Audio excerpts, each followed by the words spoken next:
ہر تکلیف اذیت نہیں ہوتی، کچھ تکلیف ایسی بھی ہوتی ہیں جو ہمیں صابر بناتی ہیں، اور صبر کرنے والے اللہ کے پسندیدہ ہوتے ہیں۔ آزمائش چاہے دین کے راستے میں ہو یا کسی سبب سے، ہمیں اللہ کے فیصلے پر راضی رہنا چاہیے، اس پر صبر کرنا چاہیے۔ کوئی کلمہ شکایت زبان سے نہیں نکالنا چاہیے۔ ایسے لوگوں کے بارے میں اللہ کی طرف سے اجر عظیم کی بشارت ہے۔ اللہ پاک قرآن میں فرماتے ہیں کہ ان صبر کرنے والوں کو خوشخبری دے دیجیے جنہیں جب کبھی کوئی مصیبت آتی ہے تو کہہ دیا کرتے ہیں کہ ہم خود اللہ کی ملکیت ہیں اور ہم اسی کی طرف لوٹنے والے ہیں۔ صبر کرنے والوں کو ہی ان کا پورا بے شمار اجر دیا جاتا ہے۔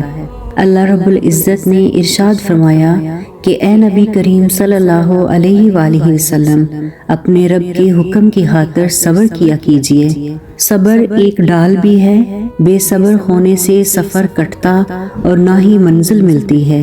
جب منزل تک پہنچنا ہے تو پہلی تلقین صبر ہے۔ اسی لیے قرآن مجید میں ارشاد ہے، یقیناً اللہ صبر کرنے والوں کے ساتھ ہوتا ہے۔ اللہ کی تسلی کتنی پیاری ہوتی ہے کہ اپنے رب کے حکم کی خاطر صبر کر جائیں۔ بے شک تم تو ہماری نظروں میں رہتے ہو۔ جب کوئی اللہ سے سوال کرتا ہے کہ میں اس دنیا سے تھک گیا ہوں، یاد رکھو کہ یہ زندگی ایک امتحان ہے۔ میں گناہ کرتا رہتا ہوں، تو گناہ معاف کرتا ہے، کیا اب بھی مجھے معاف کرے گا؟ تو اللہ پاک فرماتے ہیں کہ میں توبہ کرنے والوں سے محبت کرتا ہوں۔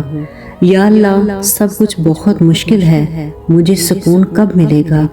تمام صبر کے بعد خوبصورت چیزوں کا انتظار ہے۔ میں اسے اپنا سمجھتا تھا، پھر بھی اس نے میرا دل کیوں توڑا؟ تو کبھی کبھی اللہ آپ کی جان بچانے کے لیے آپ کا دل توڑ دیتا ہے۔ یا اللہ، وہ مجھے برا مسلمان سمجھتے ہیں، تو اللہ فرماتا ہے وہ نہیں دیکھتے جو میں تم میں دیکھتا ہوں۔ اور اگر اللہ تمہیں کسی مصیبت میں ڈالنا چاہے تو اس کے سوا کوئی اسے دور کرنے والا نہیں، اور اگر وہ تمہارے ساتھ کسی بلائی کا ارادہ فرمائے تو اس کے فضل کو روکنے والا کوئی نہیں۔ صبر سے گزار کر اللہ تمہارے یقین کا امتحان لیتا ہے، وہ تمہیں سزا نہیں دیتا۔ اللہ فرماتے ہیں، صبر سے رحمت کا انتظار کر، جو چیز تیرے لیے ہے تیرے ہی لیے ہے، اور دیر حکمت پر مبنی ہوتی ہے۔ اور جب انسان سب کچھ اپنے رب پر چھوڑتا ہے اور وہ رب بھی اپنے بندے کے یقین کو قائم رکھتا ہے، کچھ آزمائش بھی لیتا ہے کہ دیکھو کہ میرا بندہ مجھ سے خفا تو نہیں ہوگا، مگر جب ہم اس سے راضی ہی رہتے ہیں تو وہ ہمارے صبر کا پھل ہمیں دیتا ہے۔ اللہ تم پر تمہاری رضا کے راستے تب بند کرتا ہے جب وہ چاہتا ہے کہ تم اس کے راستے پر دوڑے چلے آؤ، اور وہ تمہاری دعائیں اس لیے اپنے پاس سنبھال لیتا ہے تاکہ تم ان کی التجا لے کر بار بار اس کے روبرو جاؤ۔ وہ اگر آزمائش دیتا ہے تو تمہیں اس پر پورا اترنے کی ہمت بھی دیتا ہے، وہ کبھی بھی تمہیں نا امید نہیں ہونے دیتا۔ جب ہم تھک کر ٹوٹ کر اس ذات سے رجوع کرتے ہیں، اسے اور صرف اسے اپنا مددگار بناتے ہیں، تو یقین کرو وہ ہماری پکار ضرور سنتا ہے، اور پھر کن فیکن کے جلوے نظر آنے لگتے ہیں، معجزات ہوتے ہیں، وہ ہمارے بے چین دل کو قرار بخشتا ہے۔ تو تم بس اس ذات پر یقین کامل رکھو، بے شک وہ ہر چیز پر قادر ہے۔ یہ جو اس صبر ہوتا ہے نا، یہ بندوں کو بندوں ہی سے چاہیے ہوتا ہے، خصوصاً تب جب دلوں میں مکڑی کے جالے بن جائیں۔ حضرت ابو ہریرہ رضی اللہ عنہ کہتے ہیں کہ رسول اللہ صلی اللہ علیہ وآلہ وسلم نے فرمایا کہ اللہ فرماتا ہے کہ جب میں کسی مومن بندے کی محبوب چیز اس دنیا سے اٹھا لیتا ہوں، پھر وہ ثواب کی نیت سے صبر کرے تو اس کا بدلہ جنت ہی ہے۔ صبر کی اہمیت کا اس بات سے بھی اندازہ لگایا جا سکتا ہے کہ قرآن پاک میں اس کا ذکر 70 مرتبہ آیا ہے۔ روایت ہے کہ نبی کریم صلی اللہ علیہ وآلہ وسلم سے صحابہ نے پوچھا کہ ایمان کیا چیز ہے، تو آپ صلی اللہ علیہ وآلہ وسلم نے ارشاد فرمایا کہ صبر۔ حضرت علی رضی اللہ عنہ نے صبر کو ارکان ایمان میں سے ایک قرار دیا، اسے جہاد، عدل اور یقین کے ساتھ ملاتے ہوئے فرمایا کہ اسلام 4 ستونوں پر مبنی ہے: یقین، صبر، جہاد، عدل اور ایمان۔ حضرت علی رضی اللہ عنہ نے فرمایا کہ ایمان میں صبر کی مثال ایسے ہے جیسے بدن میں سر ہو، اور جس کا سر نہ ہو اس کا بدن نہیں ہوتا، اور جسے صبر حاصل نہ ہو اس کا ایمان نہیں ہوتا۔ صبر خدا سے محبت کی دلیل ہے۔ جب انسان صبر کر لیتا ہے تو اس کے ساتھ ہوئی ہر زیادتی کا جواب اللہ دیتا ہے۔ جس مقام پر آ کر برداشت ختم ہو جاتی ہے وہیں سے تو صبر شروع ہوتا ہے۔ وہ فرماتا ہے کہ سختی بس کچھ وقت کی بات ہے، صبر کر لو، میں صبر کرنے والوں کو پسند کرتا ہوں۔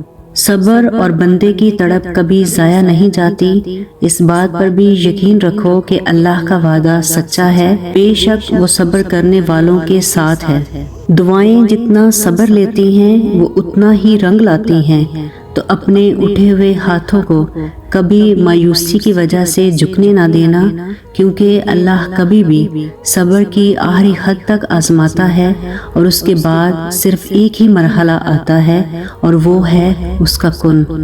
اللہ حساب رکھتا ہے ہر اس بات کا جس پر تم نے دکھتے دل کے ساتھ صبر کر لیا تھا، جب تم نے نم آنکھوں کے ساتھ بھی ہنسنا نہیں چھوڑا تھا، جب اچانک لیٹے لیٹے ماضی کی تلخ یاد نے دل و دماغ بوجھل کر دیے تھے اور تم نے بے چین ہو کر کڑوٹ بدل لی تھی۔ وہ تمہاری ہر تکلیف کا حساب رکھی ہوئی ہے۔ تمہیں بھلے ہی یہ وقت مشکل لگ رہا ہو، مگر تمہاری سب مشکلات کا حل بس اللہ کے ایک کن میں رکھا ہے۔ اللہ تمہیں اتنا نوازے گا کہ تم آزمائش کا دکھ بھی بھول جاؤ گے۔ یہ راستہ صبر اور یقین سے طے کیا جاتا ہے۔ جب ہم اس سفر میں ڈلنے لگ جاتے ہیں تو زندگی کے ہر سفر میں آنے والی پریشانیوں کو یہ صراط مستقیم 4 چاند لگا دیتا ہے۔ اللہ کی محبت تو اتنی خاص ہے کہ اگر انسان جائے نماز پر صرف سر جھکا کر بیٹھا رہے، کچھ نہ بولے، تب بھی وہ رب کچھ لمحوں کے بعد ایسا سکون بندے کے دل پر نازل کرتا ہے کہ لگتا ہے جیسے اس رب نے پریشان دل کو یہ سمجھا دیا ہو کہ میرے بندے نا امید مت ہو، میں ہوں نا، سب ٹھیک کر دوں گا۔ اللہ دیکھ رہا ہے کہ آپ کتنی اذیت میں ہیں اور کتنی مشکل سے صبر کو قائم رکھا ہوا ہے۔ دیکھنا بہت جلد وہ آپ کو سکون سے نوازے گا اور آپ کے صبر کا پھل ضرور عطا کرے گا۔ اللہ پاک قرآن میں فرماتے ہیں، سوائے ان کے جو صبر کرتے ہیں اور نیک کاموں میں لگے رہتے ہیں، انہی لوگوں کے لیے بخشش بھی ہے اور بہت بڑا نیک بدلہ بھی۔ صبر جنت میں شہد کی ایک نہر ہے۔ کچھ دن صبر کے ہوتے ہیں، سراسر صبر کے، خاموش رہنے کے، درگزر کرنے کے، غلطی تسلیم کرنے کے۔